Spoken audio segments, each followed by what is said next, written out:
Hey, this is Coach Stark, and we're putting together a project right here.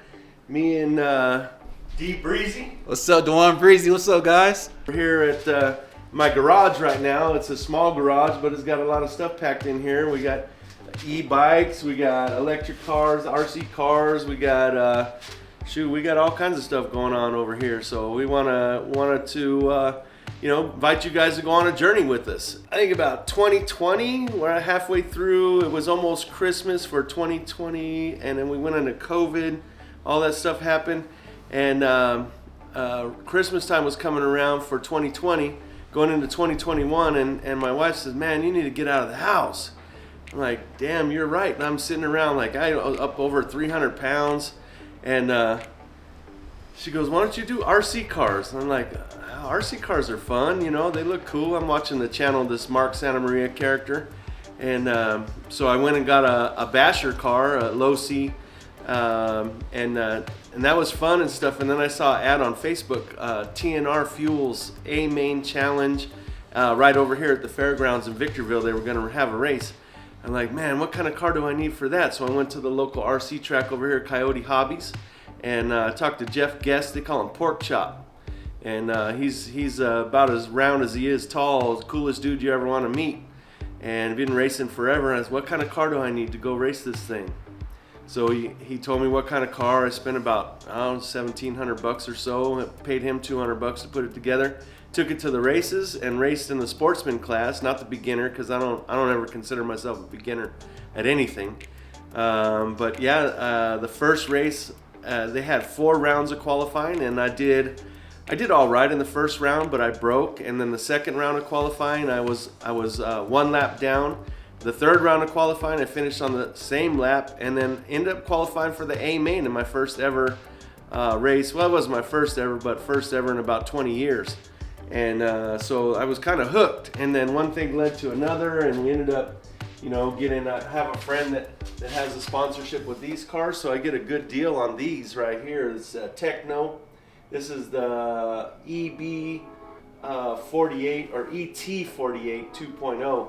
They have a new model now, but this, for me, that's good enough. I'm just going to keep it like that. But I had made myself a t-shirt. These paint jobs right here, the paint job, when I got them, I was like, "Man, I got to have those paint, so I asked the guy, he's in Nevada, I asked the guy, "Hey, can you paint for me?" He goes, "Yeah, I can paint for you. Send me the body." So I sent him the body. I said, "How long is it going to be before I get it back?" He goes, "It's going to be about 3 months." And I was like, "Bro, 3 months, it can't be that hard to do." And he was going to charge $120. So one thing led to another, and I learned how to paint, and there's my own paint job now. So I paint these. I make t-shirts. I make stickers. That all came from RC cars. So. And guys, I am new to this, all right? When he told me about the RC cars and the bikes and all the stuff that his toys, I was like, whoa, I'm into that stuff. I want to be into that stuff. And I was watching his videos on his other channel. I'm saying it's so amazing. It's cool. Cars are just flying through the air. It's amazing. When you guys get to the channel, you're going to see all this type of stuff on the channel because this guy here, I'm telling you, it's going to be dope. Yeah. If we could be professional playing with toys, like I like to go to the dunes, Dumont, Glamis, Pismo, all that stuff. So that's what we're gonna be doing on this, man. Toy haulers, razors, quads, raptors, whatever, man. You name it, we're gonna smash it. How did you get the name Coach Stark? Probably. Oh man, I was playing baseball and working construction. I got out of the Army. I was about 22 years old, and my friend said, "Hey, you want to coach my son's t-ball team?" And I was like, "Yeah, that sounds like fun." And so about 2 or 3 games into the season, watching these little kids, I was still trying to chase my dream, playing semi-pro baseball and whatnot. But watching these little kids play ball, it was it was fulfilling. It felt like that's what I should be doing with my life. So I started coaching. I coached everything I could, volunteering, and eventually I just started thinking, you know what, instead of calling myself a teacher, I'd rather be called Coach Stark, because I started volunteering in a special ed class when I was about 26. And I realized that I might want to be a teacher, because I was kind of good at it. I'm the high school dropout that didn't want to go to school, hated school, whatever. But when I found out special ed was a thing, I realized some of my fears and insecurities and all the stuff that I had for school, I realized it could be overcome with preparation, work, and being able to adjust. And eventually I realized, hey, I'm a pretty good teacher, but I don't want to be called a teacher, because I never liked any teacher I ever met. So I thought, well, don't call me teacher, call me coach, because a coach seems like somebody that's going to be right next to you, helping you go through stuff. And all the teachers I ever met was always like a confrontation, and I don't want to have confrontation with teachers. I want to be a coach. And so that's when I started calling myself Coach Stark, and it just stuck. People call me coach, and I feel like that's more like a partner, and on your team we're trying to work together to accomplish a goal. So that's where coach came from. All right, so how did you and I meet? I wanted to coach basketball last year, and I started to, and then I realized after having one practice that I wasn't in good enough shape to do it. So I started getting in shape, and I spent the whole summer doing that. But there was this little redheaded kid running around all the time, and he was like, I want to play basketball. And the school that we work at is mostly African American kids and some Hispanic kids. So this little redheaded kid stuck out like a sore thumb, And I was like, well, if he wants to play basketball, let's see what he's got. But we didn't get to do it last year. So this year I made sure I tracked him down. I was like, I want to make sure that kid gets a chance to play. So I tracked him down, and I was like, hey, what's your name, dude? He said, I'm Gabriel. And I said, okay, so we're going to do basketball this year no matter what. I spent the whole summer getting in shape. I put, a couple 100 miles on my bikes, and I made sure I was in shape enough to make the run at this thing this year. And I told him to make sure you come to practice. So he comes to practice, and he's all right, and then we're getting into it for about 2 or 3 weeks, and I said, well, we need to have a parent meeting, because the parents don't know what's going on. I'm not a real great communicator, because I have my own, obviously, being a high school dropout and stuff, and now I have a master's degree in education. I don't want to leave you hanging right there. But yeah, I do have special ed things that I struggle with. So I'm not a real great communicator. So I thought, well, we have a parent meeting, and at least I could sit with people and talk to them, and they kind of understand why it takes so long for me to get the stuff out and whatever. And then I met Dewan and Katie, Gabriel's parents, at that time, and they were like, oh wow, it's so we kind of, I told them what the vision is and what we're doing, and then Coach B was he was on board. He's like, I said, he said, you need help? And I'm like, yeah, man, I always need help. And then here we are, so and it just, we hit it off, and we worked together during the week coaching, and then on the weekends we're making these videos and riding bikes. We're doing stuff. We're starting to have Saturday school for the boys on 2 days a week, and a men's breakfast, and doing all kinds of stuff, trying to serve the community over there in Adelanto. So it's pretty awesome. Last question, Coach Stark. Why don't you do a RC car club at the school? Why won't you do it? Why aren't you able to do it? I'm able to, and actually we had support to do it last year. I actually had, they gave me a $3,000 budget to buy cars and stuff.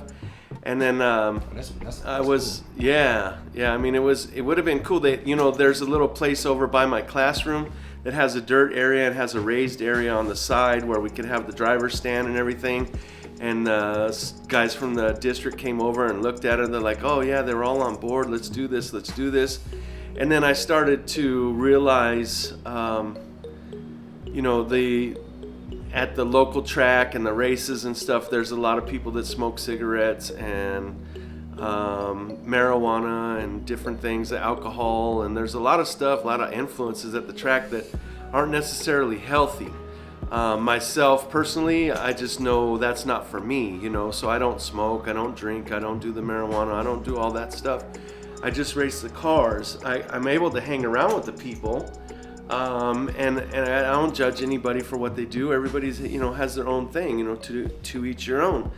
But for me, I know it's not for me. So I'm able to race the cars and stay out of all that.